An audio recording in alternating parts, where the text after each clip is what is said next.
Hello, and welcome to Debate 9, Voyager Edition. The show where we have 9 Star Trek themed debates, unless there's a tie.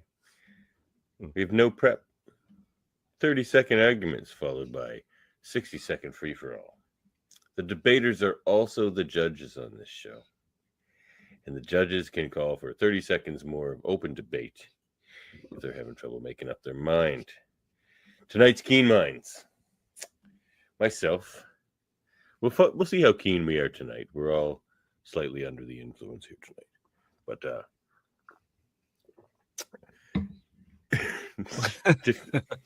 that helps you in this instance. Helps you in the Delta Quadrant. Coffee is a drug, people. Tonight's Keen Minds. Myself, Davan, Delta Quadrant. My baby cousin, your baby cousin, everybody's baby cousin, Jeff Mader.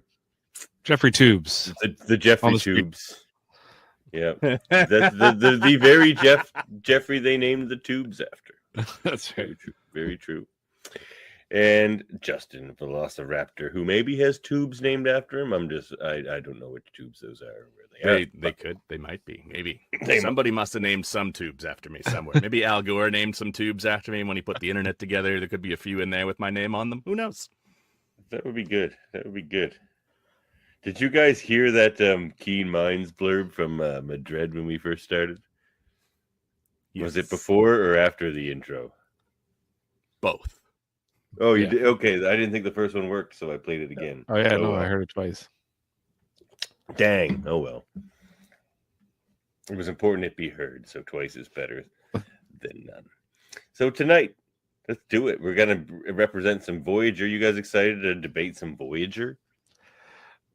Am I ever? I wake up in the morning thinking, I got to debate Chakotay or 7 to 9. You know, who's better? Well, that's a good debate right there. At night, while I'm dreaming about cooking up something delicious with Neelix or Cleola root, solving some math problems with 7 of 9, who's wearing something more reasonable than a catsuit. I wake up and just wish that I was debating Voyager every morning. Well, you get your wish today here, buddy.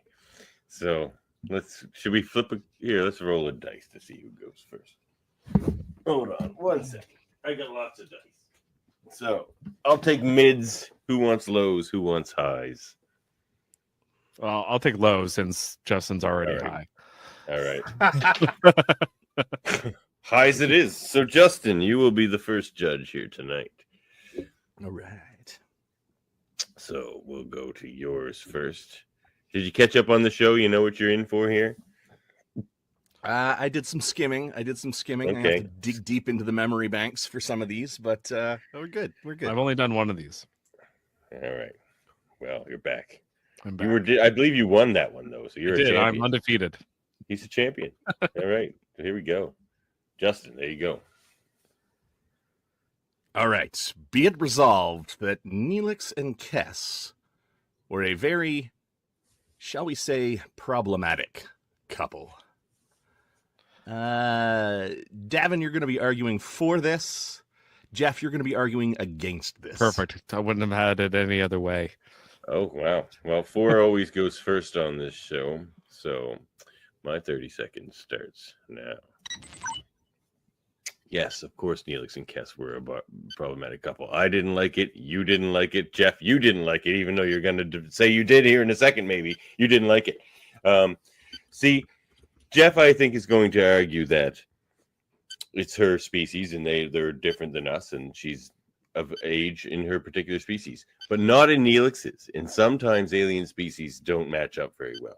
To Neelix, the amount of life experience she has shouldn't make her an appropriate romantic partner for him. Can I go? Yep. 30 seconds. I think we're looking at this all the wrong way. Everything's always looked at, oh, well, Kess is young, but actually she's just like a cat or a dog, really. She lives in Kess years. Really the problematic maybe concept here is that Neelix is kind of like a cat man. So really it's kind of bestiality when you think about it. So it might be wrong the other way from Kess toward Neelix, but that's neither here nor there. Love is love, and I won't have anyone go against love. They love each other. Why do you got to get in between that? All right, 60 seconds. 60 second free for all. I like that Jeff just buttressed my point. It's wrong from two directions. Neelix being into some weird kind of, I guess, bestiality thing. I guess that makes Kess a beast. But we all know Kess is too young for him. It's the amount of life experiencing. It doesn't matter how physically old she gets. Like, a lot of kids even age faster than other kids. Like, it's not about that. It's about the amount of life experience. And she did come across naive and childlike a lot of the time. Life experience. Listen, they got together. They found each other. There was attraction there. Nobody stepped in. I never heard Janeway go, hey, this got to stop. That never occurred. The Doctor never said, hey, what's going on here? Tuvok, he never arrested anybody. Love is love. They loved each other. It wasn't problematic at all. You guys are all haters. No, I totally disagree. I think life experience does matter, especially with somebody like Neelix, who has so.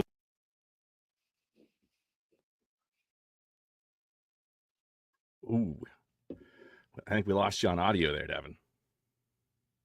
Yeah, it's muted. So that means I win. Because Cass came back from the future, blew up his microphone with a vengeance and said, you want to trash my relationship, Davan? I'm going to come after your microphone.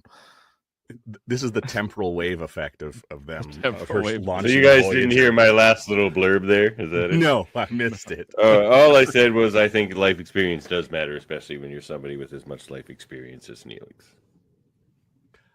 Yeah, I'm going to give this point to Davan, only because if I followed Jeff's logic to its ultimate conclusion, we're going to have some issues with some groups. Maybe problematic. Okay, I had to argue it in a funny way because it's a ridiculous argument. It was funny. It's an interesting argument though, because it's something people talk about.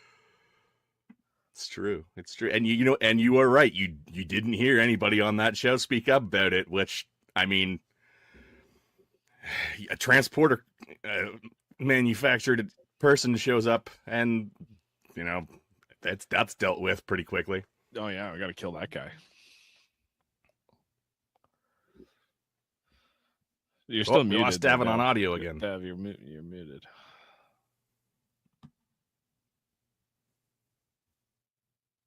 My microphone is so broken. All right, I'm just gonna not get anywhere near it. All right, you hear me again, right? Gotcha now. All right, sup, Jack's Law. Called you loose with that win. Did I say loose? All right. All right. So who's up next? Well, I guess we'll go clockwise. So we'll go Jeff. I judge now? Yeah. Okay. So your first one is here.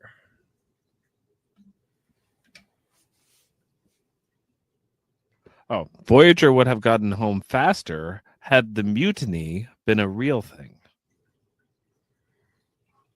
And arguing for this will be Justin, and arguing against will be Davan. And the floor is Justin's. Go ahead. All right, 30 seconds up. Okay, so if the Maquis would have taken over, I think they would have had a much more singular focus in getting home. They wouldn't have been wrapped up in all the Prime Directive and everything. They also wouldn't have cared too much about the Ocampa, probably. They would have been like, you know what, not really our problem. Let's go home so we can continue fighting the good fight. They would have taken it over. The station launched themselves back to the quadrant. Show would have been over. We would have missed a lot of fast endings. Okay, Davan. I may just quote the great Captain Janeway herself. In a part of space where there's very little alliance and there's so much problematic chaos and aggressive. I'm butchering her speech. Aggressive species. What we have to hold on to is the ideals of the Federation, and that's what will get us home. And that is what got them home. And Starfleet ingenuity. You remove Starfleet and the skill and the togetherness of Starfleet from all that, the Maquis just would have murdered each other, turned on each other. Okay. Free for all.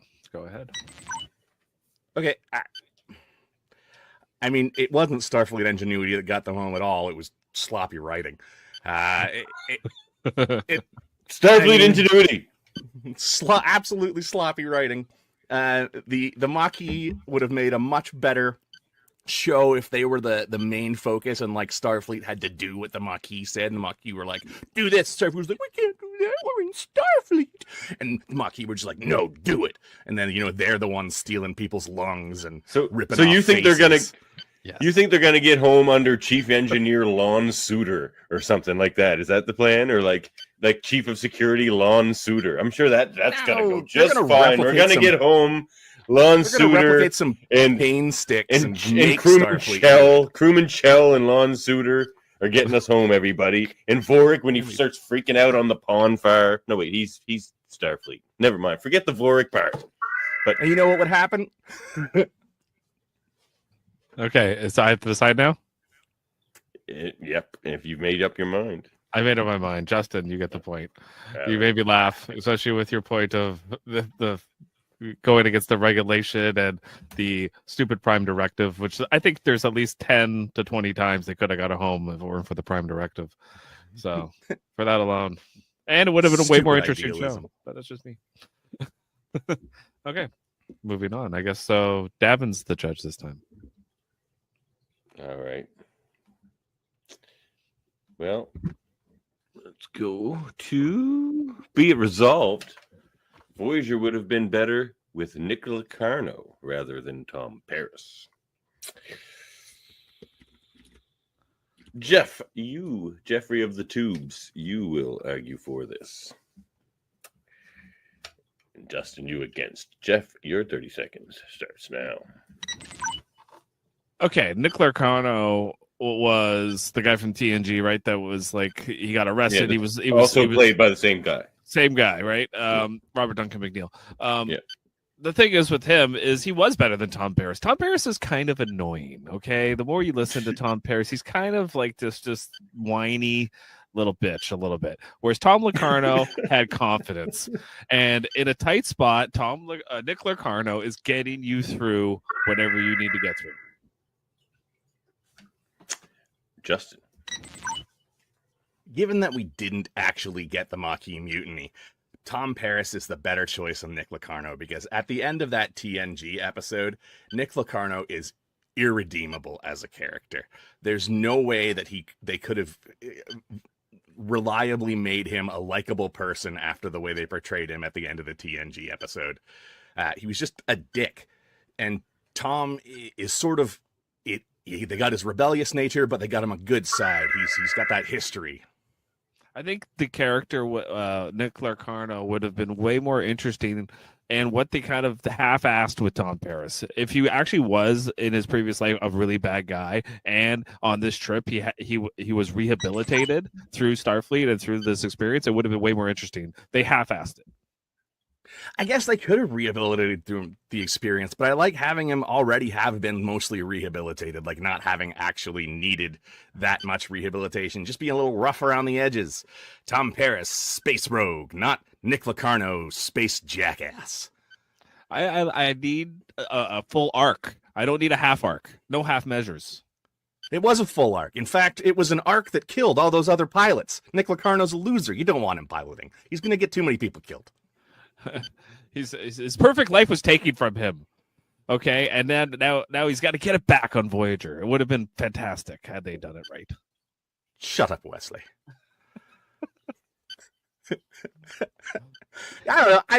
I think Tom Paris, given that Voyager did the route that they went with, not the Maquis taking over and going to do the Prime Directive, more positive character. I stand by my argument, Devin. Cousin Dave asks, Voyager the show or Voyager the ship? Basically both, or whatever way they went with it was what I was going to go with there. So. Dave says Tom Paris got 3 people killed. Nick Locarno got Josh killed. That's right. Until he made that club in Lower Decks. Yeah. See, I was wondering if they were going to get into the Lower Deck stuff. I haven't seen it, so that's my fault. Fair enough. I'm going to go point Justin on this one. Right. Canonically, that guy is a dick. Yes, he's a dick, but the show missed an opportunity. Yeah. You had it for a while there, Jeff. I just kind of I lost it at the end. It was close. It was just going back and forth, and by the end, Justin had it. All right. Well, Justin, you're back up. So your next one. Oh wait. So let's give Justin. Oh, I already did give Justin a second point. Okay. Be it resolved that Earl Grey tea is in every way superior to coffee. Jeff, you'll be arguing for this. Davan, you'll be arguing against this. 30 seconds on the clock. Jeffrey, wow me. Earl Grey tea is something that you can have at any time of day. It's not too strong. It's a nice sipping drink when you're going over status reports and security details. You're drinking 8 to 10 cups of coffee a day, even more. You're wired. You can't sleep. You have no judgment. You need something that's going to set you at ease. Earl Grey tea is exactly what you need in a stressful situation because, it keeps you awake, but keeps you level. Davan, 60 seconds on the clock. 30 seconds, but yes. Yes. Math is bad. Look, I love Earl Grey tea, but look, let's not start comparing things to coffee here because this is just a losing battle. Like, what are the great plants and creations like that of plant and man, humans that there's been? Coffee, like chocolate, like some may say cocaine. I wouldn't, but like, look, coffee is everywhere for a reason. Like coffee is almost a meme. It's so popular. Like it's delicious, and there's so many different. Well, save it for open debate. 60 seconds. Look, so many different flavors of coffee. Whereas Earl Grey just kind of tastes like Earl Grey. You can have maybe different different orange peel, London different fog. tea leaves. That's not Earl Grey. But it's a delicious blend of Earl Grey tea and latte. But that's not what we're talking about here. Well, it's in every way. And in every way, Earl Grey tea is better than coffee. You want a latte? It's nothing compared to a London fog. Cold coffees. How many different lattes, coffees, cappuccinos, espressos? How many different kinds of coffee is there that people love? Like, come on, coffee crisp chocolate bars. There's no Earl Grey chocolate bars. There's no kids out there. You can give me some Earl Grey and chocolate, please. Nobody's addicted to Earl Grey, but people are addicted to coffee. It's a drug. Jean-Luc Picard's not addicted to Earl Grey tea. Is that what you just said? To the thought of Earl Grey tea. No, he's not. Not to because it's in his head and in his body. He's physically and mentally addicted to Earl Grey tea. He needs to be the most steadfast captain in Starfleet. Judgment. Janeway, she's killing Tuvix and killing the Doctor left and right. She has no problem. It clearly has kill the Doctor. What are you talking about? Well, she took away his memories. I'm gonna need another 30 seconds of open debate on this one. Look, everything that you see from Picard, Earl Grey tea keeps you level, keeps you calm, keeps you philosophical. Janeway keeps you addicted, sir. She's blowing things up left and right. You can't trust people hopped up on coffee. Boy, Captain Picard blew up Captain Sisko's wife. Well, he was under the influence of the Borg at the time. Under the influence of Earl Grey tea, sir. Under the influence of Earl Grey tea. I forgot to hit the button, but that was probably 30 seconds. I had to give the point to Jeff on this one. It was close. Sorry, Coffee, I let you down. And you never let me down. I feel real bad. It really comes down to the fact that tea is also a plant. And your first argument started off naming plants and then didn't name tea. On purpose. That's literally the only thing I can think of because I like both of those arguments. All right, that was a good one. That was a fun one. All right, Jeff. Never said it was the strongest arguer. Hey, man, it's a close game we got here. All right, Jeff. Oh, be it resolved, Tuvok's undercover operation should have been an ongoing point of distrust with all Maquis Starfleet converts. Arguing for this, I guess we'll go with Davan, and arguing against it, we'll go Justin. Okay, Davan, argue for this. It should have been a point of distrust with the Maquis, and I think it was. It certainly seemed to have that tension between Chakotay and Tuvok the whole time. And, there was that episode where Tuvok had that Maquis scenario where they were all the traitor, like the mutiny. Yes. So like he was distrustful of them, and they were distrustful of him. Like they in their ranks, they don't take traitors very lightly. Okay, Justin, you're arguing in favor of traitors. Mm-hmm. I don't. What a think time as a Canadian to be arguing for traitors, Justin. Good luck. I don't think that it really should have been. I don't think it should have been more of a point, because by the end of the first episode of Voyager, we have all the Maquis characters in Starfleet uniforms. So they already nullified all of that tension right there to begin with. If they had kept them weird in, pips. But Kira had weird pips, I guess, on DS9. They had Field Commission pips. Whoop-de-doo. But they were already in the uniforms by the end of the first episode. It nullified all of that. All of that. The uniforms nullified it. Davan, okay. Do you agree? That's not the question here. It says it should have been an ongoing point of distrust. Like, you think it just nullified it? Like, it shouldn't have been because they put them in uniforms? No, it should have been because, but they would have had to do so many other things to make it a point. So many other things in the show would have had to change for that to have made sense to be an issue. They did away with that making any sense by putting the Maquis in the uniforms in the first episode. After that, all that tension that should have been there by the Maquis and the crew got dissolved because everyone's wearing friggin' Starfleet but it uniforms. shouldn't have. It should have been an ongoing dynamic, because they're people, and they're like people like on the run and criminals who take loyalty very seriously. Like, it would have been so much more interesting to keep that dynamic going, whereas because he didn't have one-on-one time with all these different Maquis characters to make them trust him after that. No, and that's true, but they just, the way that they wrote the show though, and the way that it was canon, was just that they got to do it. It is what it is. Okay, the point's going to Davan on this one, because I think he answered the nature of the question better. Because it was I know it wasn't. You're right, Justin. It wasn't, because they all wore the uniforms and they all joined Team Starfleet.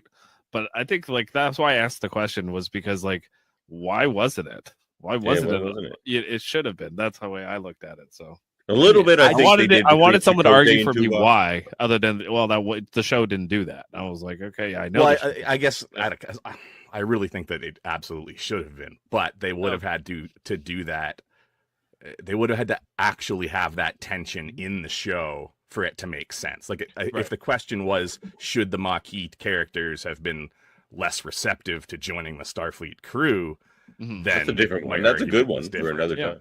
Right. But Dave coming in with the third option better from with the last Masters question. of the Universe. Yeah, the guy from Masters of the Universe instead of Locarno or Paris.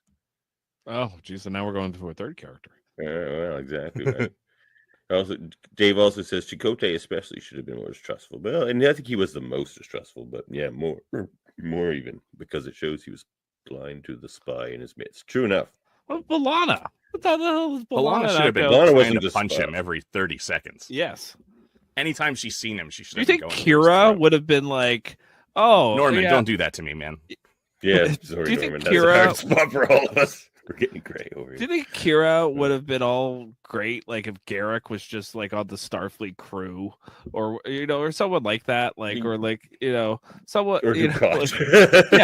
Dukoch, just chief of security on Deep Space Nine. She's not going to be cool with it, Anyway, yeah. Who's next? I definitely agree with Davan getting that point. Okay. It's me next, I guess, isn't it? Okay. So, be it resolved, Janeway should have set course for the Gamma Quadrant, end of the Bajoran wormhole, rather than Earth, because it's approximately, there's different estimates, but I'm going with this one for this, which is closer by approximately 20 years. Would have cut 20 years off their journey if they head for the Bajoran wormhole. So, for this one is Justin.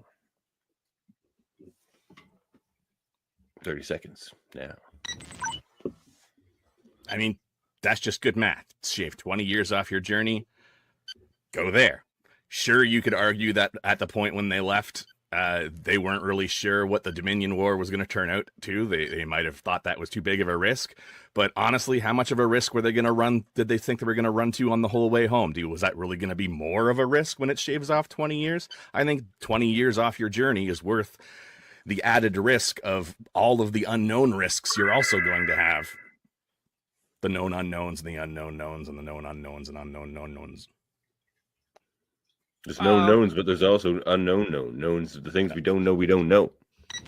Jeff. I don't think it says black and white. It's like, yeah, it was 20 years shorter journey, but I think the reason why she chose to go the other way was because there was a lot more things that I think that she felt were. It was all about discovery. It was all about the idea of discovery. And if they go toward the Gamma Quadrant, they already kind of know some things that are there. Yes, they know the wormholes there, but I think Janeway was like Amelia Earhart. She's like, I'm gonna fly right into the sun and see what we find, And somebody feel that's a little bit of a, suicide mission. But I think that was either way. It didn't matter which way they went. That was gonna happen. Okay, 60 seconds. Open debate.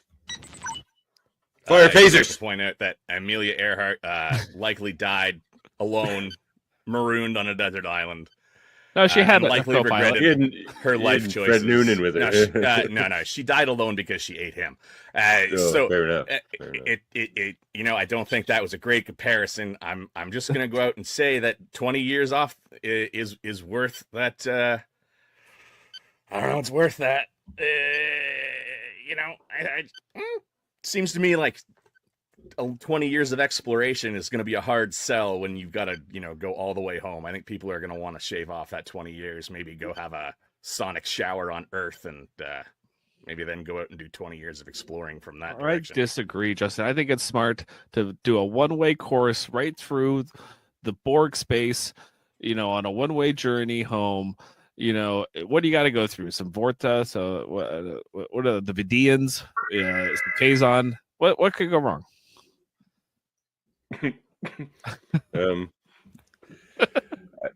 I'm gonna give the point to Justin. How dare you, sir?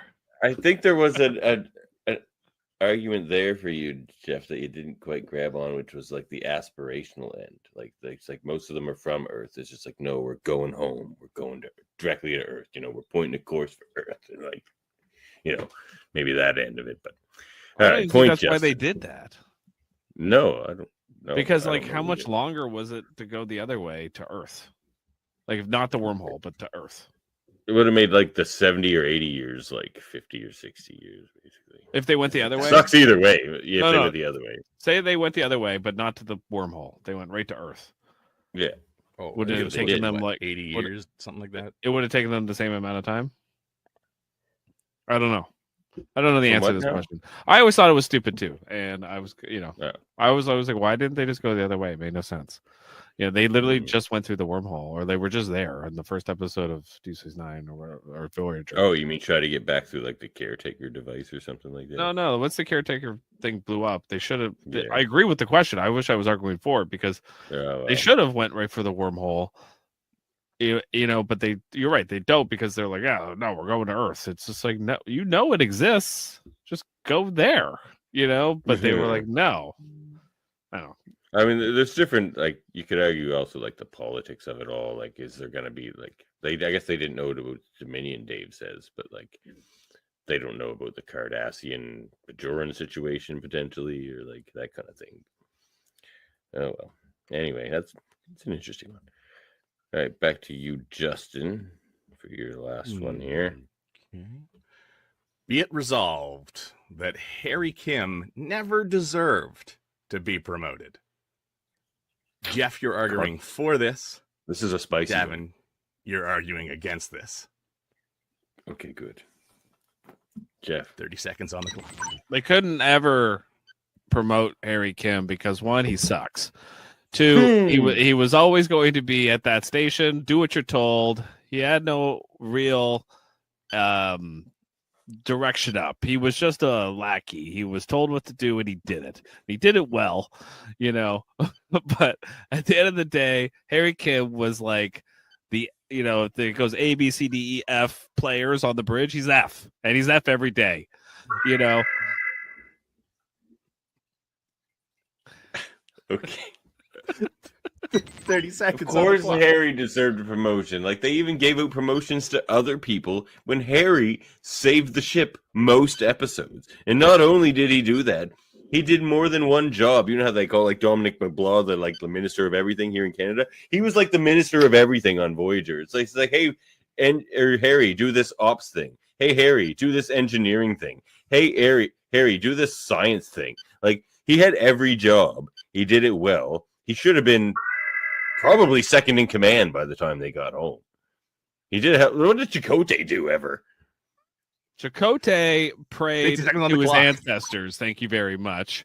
Yes, he did. Yes, he did. And that went a long way with, crew morale. And let me tell you something. Was that a personal thing?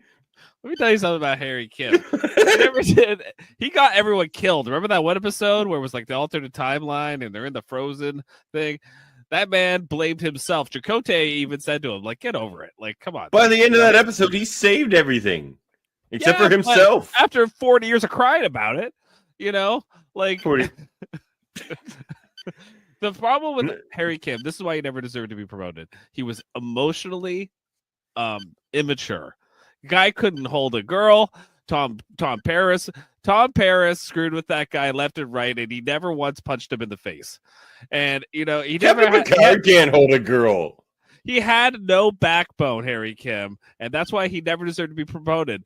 He didn't show any leadership qualities. Janeway looked at him Remember when he fought off the angry hurt to save his friend in the pipe in the shoot episode to save his friend? He's not Lieutenant. Like, this is my friend, and you will not touch him. He's a brave soldier as well as a genius. I'm gonna give that one to Jeff. Only because I honestly do agree that, like, Harry does do a lot of stuff in that show, but like, it's all within the parameters of the job he's given. He doesn't do a lot of self-initiated leadership quality level stuff. He's an ensign. It's not his job to do that. The biggest reason why he never deserves. He needs the promotion. He needs that promotion. Tom Paris screws with that guy left and right, and he never once punches him in the face. And if he just once did that, because he's his best friend. How often do you punch your best friend in the face, Jeff? If my best friend is pranking me left, right, and center every episode, I'd probably once go, "Hey, what the fuck?" Like. The show is crazy. All right. Not to mention, we all know what happens when you promote a Harry Kim to some of us know what happens when you promote a Harry Kim to lieutenant. Yeah, exactly. Don Paris got demoted and promoted back, and that was after he got court-martialed out of Starfleet. Exactly. Like, Don Paris got promoted twice. And what did he ever do other than like cause trouble and try to like have like races in like Tom little Paris started from breaking large rocks into little rocks. And they said, you know what, that guy, he's promotion material. But they never once looked at Harry Kim that way. You're only supposed to be an ensign for 3 years, Dave says, and Harry was one for at least 7 years. Like, he's like the most exceptional ensign we've ever seen, and he was also the ensign like more than twice as long. Nog was in it for like a half season, and then they were like, I think they were like, how many other ensigns were on board the ship? Oh, the only thing Harry tried to do without being told is 7 of 9. Oh, that was a good one.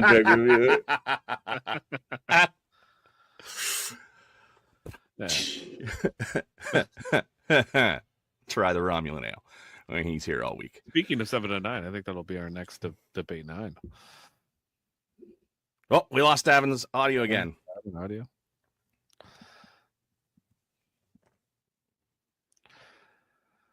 Get for smashing the table. There you go. All right. There we go. Yeah, There you go. back. Came back. Henson Wildman also never got promoted. Yeah, good point. Neelix did, though. He became like ambassador. Yeah, that is prestigious. He Yeah. cooked him a mean soup.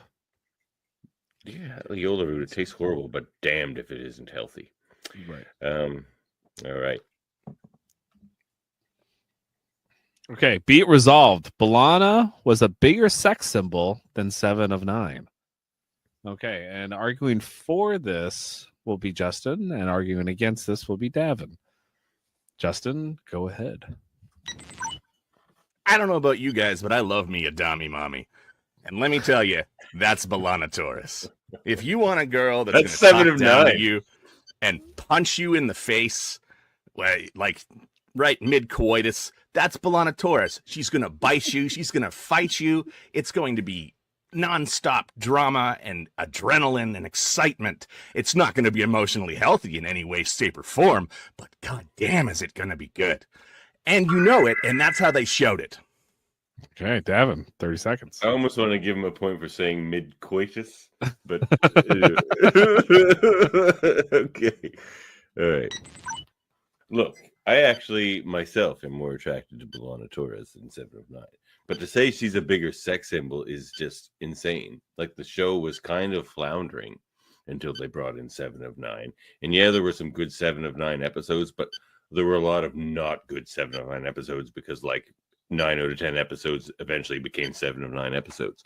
And the reason for that was because she was a sex symbol. Like, look at the suit they put her in. It's like Deanna. They put her in a sexualized suit, and that's what they did. They didn't do that with B'Elanna. All right, 30 seconds. Justin? 60 seconds. She home was debate. just 7 of 9 was just the eye candy. B'Elanna had the substance. She was the sex symbol that you had to look for. She was the thinking man's sex symbol, not just the throw it in your face in a catsuit sex symbol. I said I'm more attracted to B'Elanna. To the pandering to the lowest common denominator. I want my Dami Mommy Klingon punching and biting and Okay, you want to talk about the Dami Mommy stuff? 7 of 9 is like 10 times the Dami Mommy B'Elanna is. She's like, No, she there's no she passion went on there. one date and broke the guy's wrist within like 10 minutes. She wouldn't enjoy beating me. B'Elanna would enjoy it. Yes, she would enjoy beating you. You just may not enjoy it, but that's not her problem. She's 7 of 9. She's That's a board. for me and, And the you will be GMH to figure assimilated, out sir. later on. B'Elanna Taurus. No, B'Elanna is just like busy with work and angry all the time, like kind of prudish. This one's tough for me. I think I have to give the point to Davan, and I don't want to. I don't want you to either because B'Elanna's, B'Elanna was Right. fine. Yeah, she was. Especially once they gave her the good hair. Like, it switched Yeah. around a bit, you know. The good hair. The good hair, yeah. Just like when Janeway got the good hair. Yeah. Changed. Exactly. I Yeah, found out that yeah. apparently that was because on camera her hair looked really thin when it was down, and they had to reshoot a bunch of scenes in the first couple episodes. Who was B'Elanna's? No, She wore a Janeway's. wig, B'Elanna. Oh yeah. Most of She- the the whole Klingons the whole wore- show? Yeah. Oh. Well, I don't know about the whole show, but that one that she wears eventually, like the long hair, kind of about this length or whatever. Yeah. That was a wig. To Okay. be fair, Troy did break Worf's riff once. That is true. I think his legacy ever gets Harry Kim to show up all pissed off because 7 of 9 outranks him now. You know, she's a cat. That's right. She's a captain. He'll like still be like a lieutenant. he's like the helm. He's like Tom Paris's role. Dave's with us that B'Elanna was sexier, but you know, maybe she wasn't more of a sex symbol. I don't think. I think To be 7 fair, of 9 Troy was broke definitely- Worf's wrist once. Definitely the sex symbol. That's a good observation. All right. So, where are we now? Back to me. This is the last one. All right. So, Be it resolved, Starfleet should have gone ahead with Bashir as the EMH Mark II template instead of Andy Dick's character.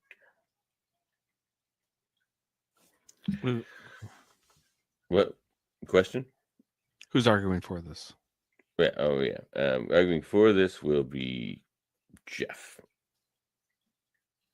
Your 30 seconds starts now. Oh, Bashir would have been vastly superior to Andy Dick's character. He would have been dead in the eyes. He would have had no, like what it's like when they did Bashir, when it wasn't actually Bashir, he becomes like not Bashir. But actually, I think that's what you want out of your doctor. You don't want the bedside manner. You just want the facts. Andy Dick's character, that made no sense. Andy Dick as the EMH template made no sense to me. You want to do a line of coke? Sure. Well, to tell you why it makes perfect sense, Justin, your 30 seconds starts now. Andy Dick is a delight. And anybody that knows that you want your EMH to be so coked up when he's diagnosing you that you get as many diagnoses out of the way as possible as you can. And Andy Dick's going to bring that kind of energy.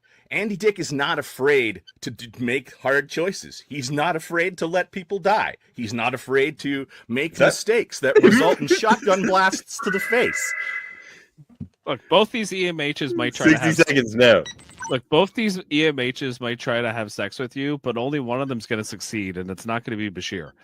And that's a good thing for Bashir on Bashir's side, because Andy Dick, it might get a little, off the rails. So you got to go. And Bashir has a British accent. What's Andy Dick got? Not that.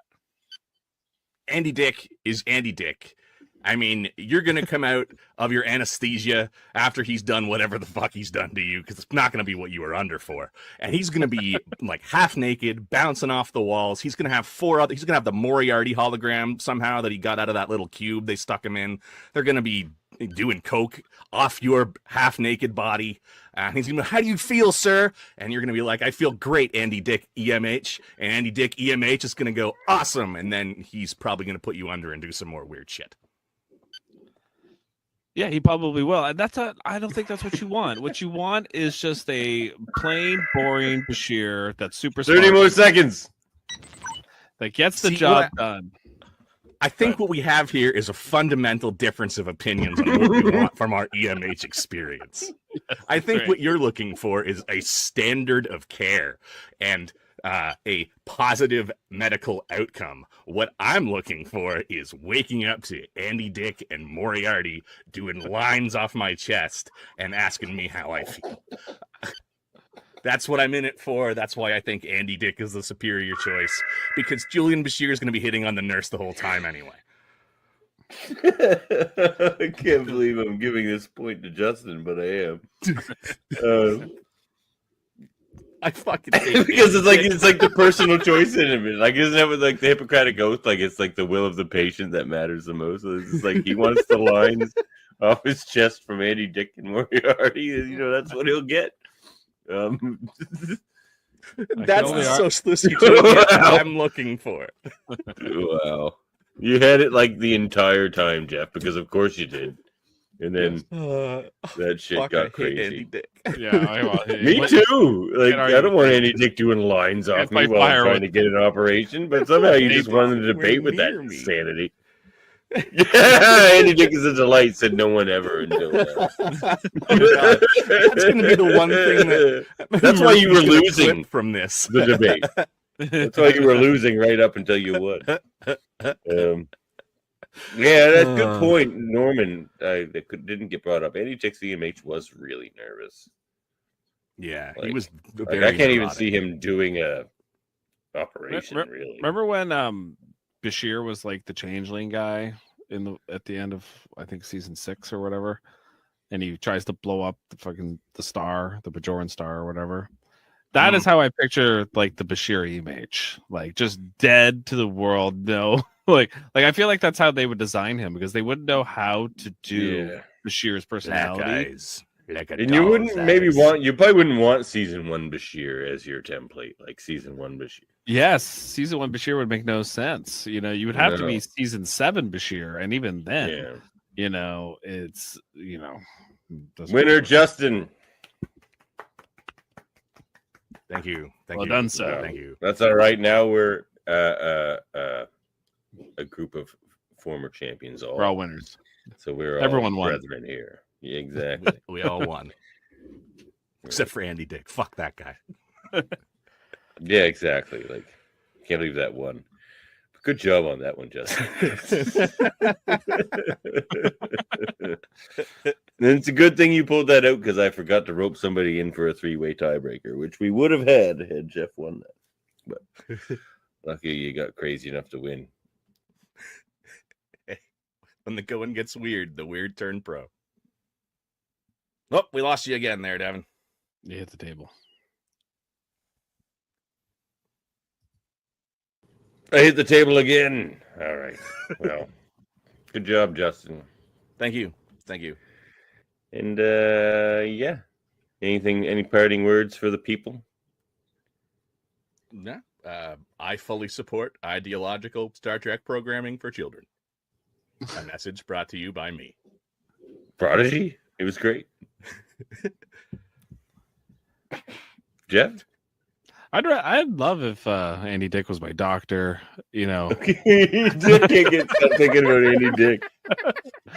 he convinced me. I got to. I'm there now. It You would be convinced him. Justin, you convinced your opponent.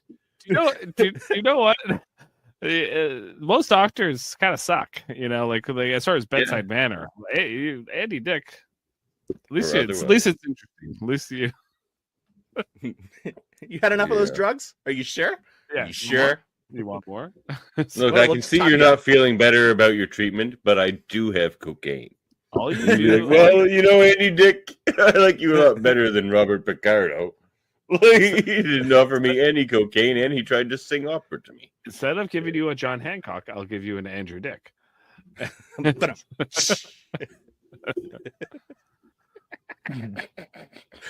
All right, well, why don't we get out of here, shall we? Good night, everyone. Punch it.